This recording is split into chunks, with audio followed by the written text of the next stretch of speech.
Dynamics semester 3 and fluid dynamics को पढ़ने से पहले हम लोग स्टडी करते हैं फ्लूइड काइनेमेटिक्स, जो हमारा ग्रेजुएट लेवल का है, जिसमें हमने वेलोसिटी फील्ड कई बार यूज़ किया, कॉन्टिन्यूटी इक्वेशन बहुत बार यूज़ की। देन मेरा देखिए, मैंने बेसिक डेफिनेशन का एक स्लाइड बनाया। What is fluid kinematics? Is the study of fluid motion in space and time. Kinematics का मतलब क्या है कि उसके साथ हमने टाइम को भी वेरी करना है विदाउट कंसिडरिंग द, इसमें बॉडी फोर्सेस एब्सेंट होते हैं। According to the continuum hypothesis, the local velocity of fluid is velocity of an infinitesimally small fluid particle element at the given instant with space and time. Velocity flow field में हमने 5 चीज़ें पढ़नी है। हमारे first section का यहीं से syllabus start है। यूलरियन फ्लो डिस्क्रिप्शन, लेग्रैंजियन, यूलर ने क्या मेथड्स दिए थे, लेग्रेंज ने क्या मेथड दिए, लेग्रेंज ने उसका क्या है ओवरकम किया था। यूलर के मेथड में कुछ किसी स्टेजेस पे स्टेग्नेशन पॉइंट्स आते हैं जो फेलियर होता था, तो लेग्रेंज ने उसको मॉडिफाई करके नया रिजल्ट दिया। बट इसका ये क्वेश्चन इसका एक कंबाइंड आता है, यूलर के ही कोरोलरी है लेग्रेंजियन, ये अलग से मेथड नहीं है। बट कई then streak line, path line, stream line, that is the most, that is base of fluid dynamics, fluid kinematics, it is just a base. Aircraft बनते हैं जितना एयरक्राफ्ट्स की, उसका पानी का जब तक हमें टाइप ऑफ फ्लो नहीं पता लगता ना, तब तक हम डिफ़ाइन नहीं कर पाते कि उस पर प्लेन चलेगा या नहीं। आप सोचो इस पर कि ये हमें तो लग रहा है मेरे सिलेबस में है, 2 डेफिनेशन याद कर ली, इसका बहुत practical usage है that starts from there. In the Eulerian method, flow quantities like P, U, T and rho. Rho stands for density, T time, U velocity and P pressure are described as a function of space and time. ये हम basic functions इसमें use करते हैं without referring any individual identity. Streamline देखो मैंने इसको define किया। Streamline क्या होता है ये तो आप पढ़ ही लेना, basic इसकी definitions मैंने दी हैं आपको। इसको मैं अपनी लैंग्वेज में बताती हूँ। स्ट्रीमलाइन होता क्या है? स्ट्रीमलाइन एक पानी फ्लो कर रहा है, रिवर फ्लो कर रही है, वो जिस कॉर्नर पॉइंट्स पे टच करती है ना कर्व। अब पूरे पानी का फ्लो है, ऐसा तो कोई टेप या मेजरमेंट फॉर्म है नहीं कि आप पानी के अंदर जाके उसकी फ्लो, टाइप ऑफ फ्लो को मेजर कर पाओ। जिस कॉर्नर, जैसे दोनों साइड के एंड पॉइंट्स के कॉर्नर्स के कुछ पॉइंट्स निकाल लेते हैं। There is a fluid marker होता है जो पानी पे ही उस पर चलता है, उसमें थिकनेस होती है थोड़ी सी, वो रब नहीं होता। फ्लूइड मार्कर से पॉइंट्स डालते हैं और पूरी रिवर को, तो रिवर क्या पता कहाँ तक जा रही है, आप मेजर नहीं कर सकते उसके टाइप को।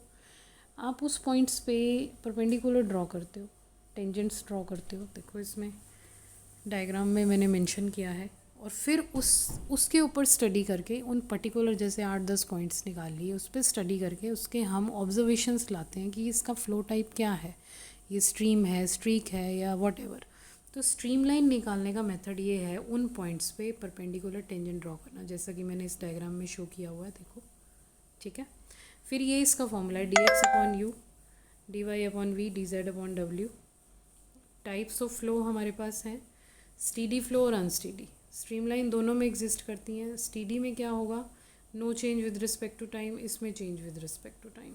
जितने भी फ्लो टाइप पढ़ोगे सब में स्टीडी अनस्टीडी आएगा। Flow dimensionally, most of real flows are 3 dimensional and unsteady. X y z t 3 dimension हो गए, t time. For any situation simplification can be made, तो 2 डायमेंशनल हो जाता है, जेड हट जाएगा, ठीक है। 1 डायमेंशनल में x and T only. In the Lagrangian method, the flow quantities are described for each individually identifiable fluid particle moving through flow field interest. Then हमारे पास next आ गया path line. Path line is traced by individual fluid. Path line क्या होता है? जो fluid खुद draw करता है।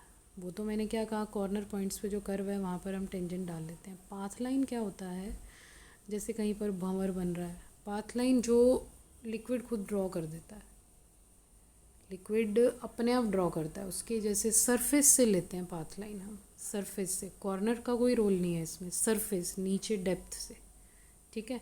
Depth major करते हैं, इसके लिए हमारे पास एक डाई होती है, एक ना लंबा सा ऐसे रॉड होती है, ब्लू रॉड को टर्न डाउन करते हैं, उसके अंदर इंजेक्ट करके विद सम डाई, तो देखते हैं बाद में उसका कलर क्या आता है, उसकी डेप्थ क्या है, उससे एस्टिमेट करते हैं। बेसिकली ये एक्सपेरिमेंटल व्यू है, आई ट्राई माई बेस्ट, मैंने डायग्राम बना कर दिया इसका। और ये क्या होता है, पाथ लाइन टाइम के साथ चेंज होती रहती है। अभी क्या है, एक रिवर जा रही है, वो हरियाणा से जा रही है तो उसका टेम्परेचर, उसका फ़्लो अलग होगा। अगर वो हिल एरिया पे पहुंच गई तो उसकी पाथ लाइन अलग हो जाएगी। तो it depends on the place, region, area, temperature even.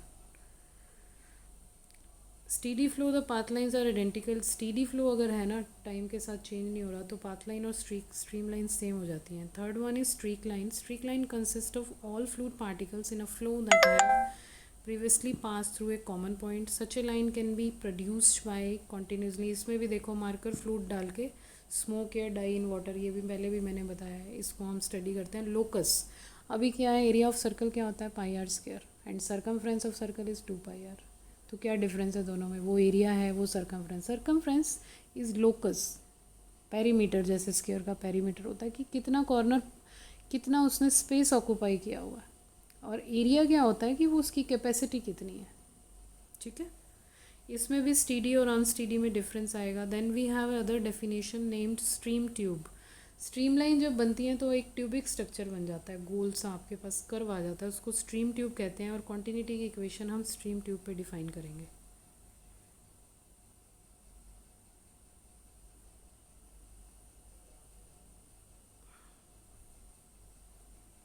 इसके बाद लेमिनार और टर्बुलेंट फ्लो आते हैं हमारे। Laminar in particles moved defined, particles move in a zigzag way crosswise and other layers।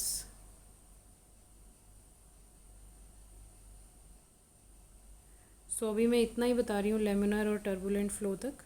Stream line, streak line हमारा इसमें define हो गया। और नेक्स्ट में हम इसका आगे रोटेशनल, इरोटेशनल और ये सारे क्वेश्चंस करेंगे। Thank you. तो अभी तब तक ये मैं पीडीएफ इसका शेयर कर दूँगी।